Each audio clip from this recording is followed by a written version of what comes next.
ഇന്ത്യയിൽ അവസാനമായി ജാതി തിരിച്ചുള്ള സെൻസസ് നടന്നത് 1931 ഇന്ത്യൻ ഭരണഘടന നിലവിൽ വന്ന 1950കളിൽ പോലും ജാതി തിരിച്ചുള്ള ഒരു സെൻസസ് നടത്താൻ കഴിഞ്ഞിട്ടില്ല. 1931 അവസാനത്തെ സെൻസസിൻ്റെ അടിസ്ഥാനത്തിലാണ് ഏതാണ്ട് 20 വർഷങ്ങൾക്ക് ശേഷം പട്ടികജാതി പട്ടികവർഗങ്ങൾക്ക് അവരുടെ ജനസംഖ്യയുടെ അടിസ്ഥാനത്തിൽ സംവരണം നൽകണം എന്ന ഭരണഘടന വ്യവസ്ഥ ചെയ്തിട്ടുണ്ട്. ഈ അടുത്ത കാലത്ത് മണിപ്പൂരിൽ ചില പ്രശ്നങ്ങൾ ഉയർന്നു വരികയും ഇപ്പോഴും ആ പ്രശ്നത്തിൻ്റെ വിവിധ വശങ്ങളുമായി ബന്ധപ്പെട്ട് മണിപ്പൂർ കത്തി എരിഞ്ഞുകൊണ്ടിരിക്കുകയാണ്.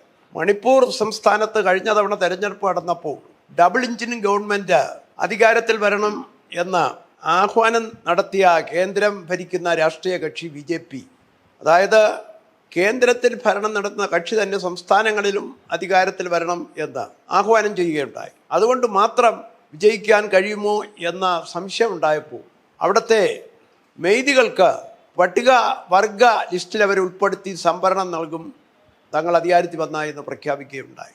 1950കളിൽ ഇന്ത്യൻ ഭരണഘടന നിലവിൽ വന്നപ്പോൾ അതിനുമുമ്പ് 20 വർഷങ്ങൾക്ക് മുമ്പുള്ള ജനസംഖ്യയുടെ അടിസ്ഥാനത്തിലാണ് പട്ടികജാതി പട്ടികവർഗങ്ങൾക്കുള്ള സംവരണ ശതമാനം തീരുമാനിച്ചിട്ടുള്ളത്. ഇതിനിടയിൽ ഒരുപാട് വർധനവ് പട്ടികജാതി പട്ടികവർഗങ്ങളെ സംബന്ധിച്ചിടത്തോളം ഉണ്ടായിട്ടുണ്ട്. അതുകൊണ്ട് തങ്ങൾക്ക് സംവരണ ശതമാനം കൂട്ടി നൽകണമെന്നുള്ള ആവശ്യം പട്ടികജാതി പട്ടികവർഗ വിഭാഗങ്ങളും അവരെ പ്രതിനിധാന സംഘടനകളിലും കാലാകാലങ്ങളിലായി ഉന്നയിച്ചു വരികയാണ്. ആ ആവശ്യം കണക്കിലെടുത്തുകൊണ്ട് ഒരു തീരുമാനം എടുക്കാൻ ഇതുവരെ നമ്മുടെ ഭരണകൂടങ്ങൾക്ക് രാഷ്ട്രീയ ഭരണ നേതൃത്വങ്ങൾ കഴിഞ്ഞിട്ടില്ല. ആ ഒരു പശ്ചാത്തലത്തിലാണ് ഏകപക്ഷീയമായി യാതൊരു കണക്കുമില്ലാതെ യാതൊരു പഠനവുമില്ലാതെ മെയ്തികളെ പട്ടികവർഗ ലിസ്റ്റിൽ ഉൾപ്പെടുത്തും എന്ന വാഗ്ദാനം നൽകിയത്. യഥാർത്ഥത്തിൽ മണിപ്പൂർ പ്രശ്നത്തിൻ്റെ തുടക്കം കുറിക്കുന്നത് അവിടെ നിന്നാണ്. അതിപ്പോൾ പല തരത്തിലുള്ള അനുബന്ധ പ്രശ്നങ്ങളുമായി ബന്ധപ്പെട്ട് ആകെ മണിപ്പൂർ കലങ്ങി മറിയുകയാണ്. ഏതായാലും ഈ അടുത്ത കാലത്ത് ജനസംഖ്യ സെൻസസ് നടത്തണം എന്ന ആവശ്യം പല കോണുകളിൽ നിന്ന് ഉന്നയിക്കപ്പെടുകയുണ്ടായി. കേന്ദ്ര ഗവൺമെൻറ് അതിന് തയ്യാറാകാത്തതുകൊണ്ട് നിതീഷ് കുമാർ നേതൃത്വം നൽകുന്ന ബീഹാർ ഗവൺമെൻറ് സംസ്ഥാന ഗവൺമെൻറ്റിൻ്റെ പരിമിതിക്കുള്ളിൽ നിന്നുകൊണ്ട് അത്തരത്തിലൊരു സെൻസസ് നടത്താൻ തയ്യാറായി. അതനുസരിച്ചുള്ള വിവരങ്ങൾ പുറത്തു വന്നപ്പോൾ അത് പല സംബന്ധിച്ചിടത്തും ഞെട്ടിപ്പിക്കുന്ന വിവരങ്ങളായിരുന്നു. നമ്മുടെ പല പിന്നോക്ക വിഭാഗങ്ങൾക്കും അവരുടെ ജനസംഖ്യയുമായി തട്ടിച്ചു നോക്കുമ്പോൾ കാര്യമായ പ്രാതിനിധ്യം സർക്കാർ സർവീസിലോ നമ്മുടെ വിദ്യാഭ്യാസ സ്ഥാപനങ്ങളിലേക്കുള്ള പ്രവേശനങ്ങളിലൊക്കെ കിട്ടുന്നില്ല എന്നുള്ളൊരു പരമാർത്ഥം കുറെ കൂടെ വ്യക്തമാക്കപ്പെട്ടിട്ടുണ്ട്. അതുകൊണ്ടാണ് ആവശ്യം കൂടുതൽ ശക്തമായി ഉയർന്നു വന്നുകൊണ്ടിരിക്കുന്നത്. ബീഹാർ സംസ്ഥാനത്തെ സംബന്ധിച്ചിടത്തോളം ഈ പുതിയ സെൻസസ് വിവരങ്ങൾ കണക്കിലെടുത്തുകൊണ്ട് സംവരണ ശതമാനം കൂട്ടി നൽകാൻ ആവശ്യമായ നിയമം ബീഹാർ നിയമസഭയിൽ അവതരിപ്പിച്ച് പാസ്സാക്കിയിട്ടുണ്ട്. ദേശീയതലത്തിൽ പ്രവർത്തിക്കുന്ന പല കക്ഷികളെ സംബന്ധിച്ചിടത്തോളം ഈ ആവശ്യം ഉന്നയിച്ചിട്ടുണ്ട്. പക്ഷേ ആ ദേശീയതലത്തിൽ ഉന്നയിക്കുന്ന കക്ഷികൾ പോലും കേരളത്തിൽ ആവശ്യം ശക്തമായി ഉന്നയിച്ച് കാണുന്നില്ല. ഉദാഹരണത്തിന് ഇന്നലെ കേരള പ്രദേശ് കോൺഗ്രസ് കമ്മിറ്റിയുടെ ആഭിമുഖ്യത്തിൽ വൈക്കം സത്യാഗ്രഹ സെഞ്ചുറിയോടനുബന്ധിച്ച ഒരു ചരിത്ര കോൺഗ്രസ് നടക്കുകയുണ്ടായി. ആ ചരിത്ര കോൺഗ്രസ്സിൽ തനിക്ക് അനുഭവിക്കേണ്ടി വന്ന അയിത്തത്തെക്കുറിച്ച് കേരള പ്രദേശ് കോൺഗ്രസ് കമ്മിറ്റിയുടെ പ്രസിഡന്റ് പരാമർശിക്കുകയുണ്ടായി. പക്ഷെ അവരാരും തന്നെ ജാതി സെൻസസിനെ സംബന്ധിച്ചിടത്തോളം ഇവിടെ കേരളത്തിൽ അത് നടപ്പിലാക്കണം എന്നുള്ള ആവശ്യം ഉയർത്തുകയുണ്ടായിട്ടില്ല. ചില സാമുദായിക ശക്തികളുടെ ആസ്ഥാനങ്ങളിരുന്നു കൊണ്ട് ജാതി സെൻസസിനെതിരെ ചില ആളുകൾ ശക്തമായ ഭീഷണി മുഴക്കുന്നുണ്ട്. അത്തരത്തിലുള്ള ഭീഷണികൾക്ക് വശംവദരായി നമ്മുടെ പല രാഷ്ട്രീയ ഭരണ നേതൃത്വങ്ങളിൽപ്പെട്ടവരും പൊയ്ക്കൊണ്ടിരിക്കുന്നു എന്നുള്ള സംശയം ഉന്നയിക്കാൻ ഞാൻ ആഗ്രഹിക്കുന്നു. കേരളത്തെ സംബന്ധിച്ചിടത്തോളം നരേന്ദ്രൻ കമ്മീഷൻ സർക്കാർ സർവീസിലെ പ്രാതിനിധ്യത്തെ സംബന്ധിച്ചിടത്തോളം ഒരു പഠനം നടത്തുകയുണ്ടായി.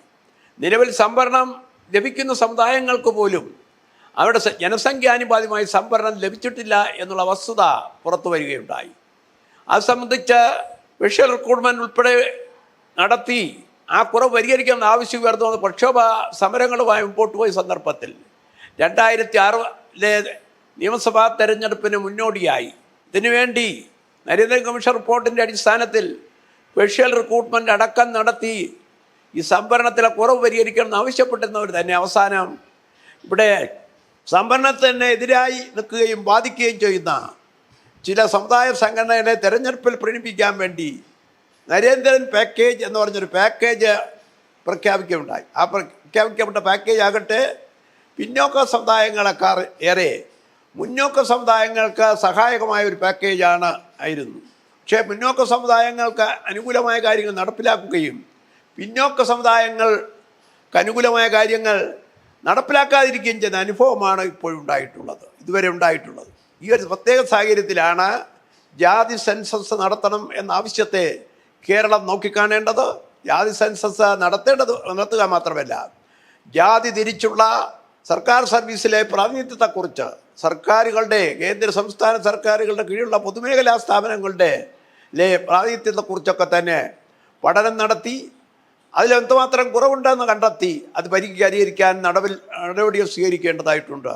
പ്രത്യേകിച്ചും നമ്മുടെ പബ്ലിക് സർവീസ് കമ്മീഷൻ്റെ സംവരണ പട്ടികയിൽ OBC ആയി ബ്രാക്കറ്റ് ചെയ്തിട്ടുള്ള പല സമുദായങ്ങളും അവരുടെ പ്രാതിനിധ്യം വളരെ കുറവാണ്. അവർ പാടെ അവഗണിക്കപ്പെട്ടിട്ടുണ്ട്. 1977 ഞാൻ ഒരു നിയമസഭാ അംഗമായി വന്ന കാലം മുതൽ തന്നെ ഇങ്ങനെ OBC ആയി ബ്രാക്കറ്റ് ചെയ്യപ്പെട്ടിട്ടുള്ള ഏറ്റവും അവഗണിക്കപ്പെട്ട പട്ടികജാതി പട്ടികവർഗ വിഭാഗങ്ങളെ പോലെയോ അതിനേക്കാളുമോ അവഗണന അനുഭവിക്കുന്ന വിഭാഗങ്ങളുടെ കാര്യങ്ങൾ പ്രത്യേകം പരിഗണനയ്ക്കെടുക്കണം എന്ന ആവശ്യം ഉന്നയിക്കപ്പെട്ടിട്ടുണ്ട്. പക്ഷെ നാളിതുവരെ മാറി മാറി വന്നിട്ടുള്ള സർക്കാരുകളോ നമ്മുടെ രാഷ്ട്രീയ ഭരണ നേതൃത്വങ്ങളോ അക്കാര്യത്തിൽ പ്രത്യേക താല്പര്യപ്പെടുത്തിയിട്ടില്ല.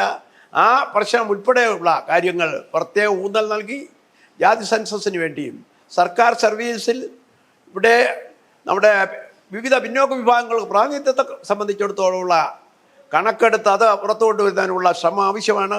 അതിനുവേണ്ടി പലരും ആവശ്യങ്ങൾ ഉന്നയിച്ച് മുമ്പോട്ട് വരുന്നുണ്ട്, പ്രക്ഷോഭ രംഗത്തേക്ക് വന്നിട്ടുണ്ട്. അത് കൂടുതൽ വ്യക്തമായി കേരളത്തിലും ഇന്ത്യയിലാകെയും ദളിത് പിന്നോക്ക ന്യൂനപക്ഷങ്ങളെ ഒരുമിച്ച് അണിനിരത്താനുള്ള ഒരു നീക്കമായി മാറേണ്ടതായിട്ടുണ്ട്.